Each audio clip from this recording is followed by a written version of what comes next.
Hi everybody.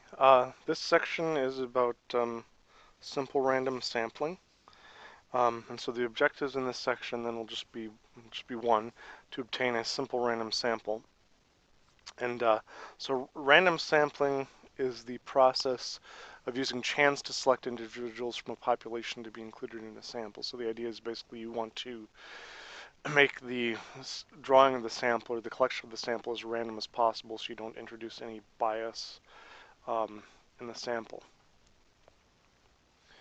Um, so random sampling again is the process of using chance to select individuals from a population. So for example, if you're picking people from a population and you only pick the tall people, for example, that might not give you a good idea of what the average of the height of the population is, right? Whereas if you pick people randomly, that's likely to give you a value that's closer to the actual mean of the population.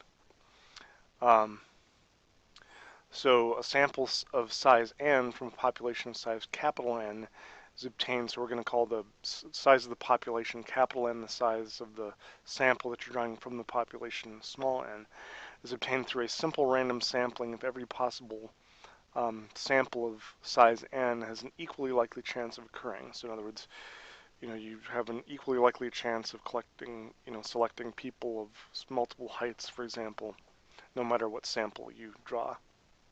If this is the case, then it's called simple random sampling. Now there are other ways you can do sampling, but so here's an example. So let's say that you have a study group of 5 students: Bob, Pat, Mike, Jan, and Maria.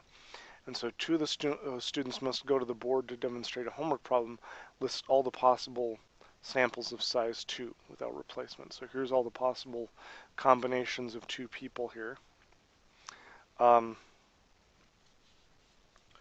and we'll talk about replacement later, but that's basically where you take somebody and then you put them back into the population later. So we're assuming you can't draw like Bob and then Bob again, or you can't, Bob can't work with himself at the board. Um, so the steps for obtaining a simple random sample then is you obtain a frame. So that is, in other words, the list of individuals in the population of interest. So your frame might be all the men over age 18, or whatever. Um, and then the number of individuals in the frame is going to be 1 to capital N, right? Because the population is of size n. So there's several ways you can draw a random sample. You can use a random number table, and there is one in the back of your book. People don't use stuff like that nowadays. People typically use software to generate random numbers, and even random number generators don't really generate completely random numbers. They're sort of pseudo-random, but close enough for our purposes. And in a lot of cases in future problems, we'll assume that the sample is drawn randomly. But just remember that if the sample isn't drawn randomly, if there's a bias in the sample, it could totally throw off your results, right? So like in a room full of people, if you pick the shortest people for your sample, you might get an average for the size, the height of people in the room that's lower than what it actually is. Um, so let's talk about obtaining a simple random sample. Um, so the U.S. Congress has 435 members in the House of Representatives, and let's talk about how to conduct a simple random sample of 5 members to attend the presidential luncheon and then obtain the sample. So I guess you could put their names into a hat. There's lots of different ways you could do this, but you don't want to maybe pick people because maybe you have political leanings toward one side or the other.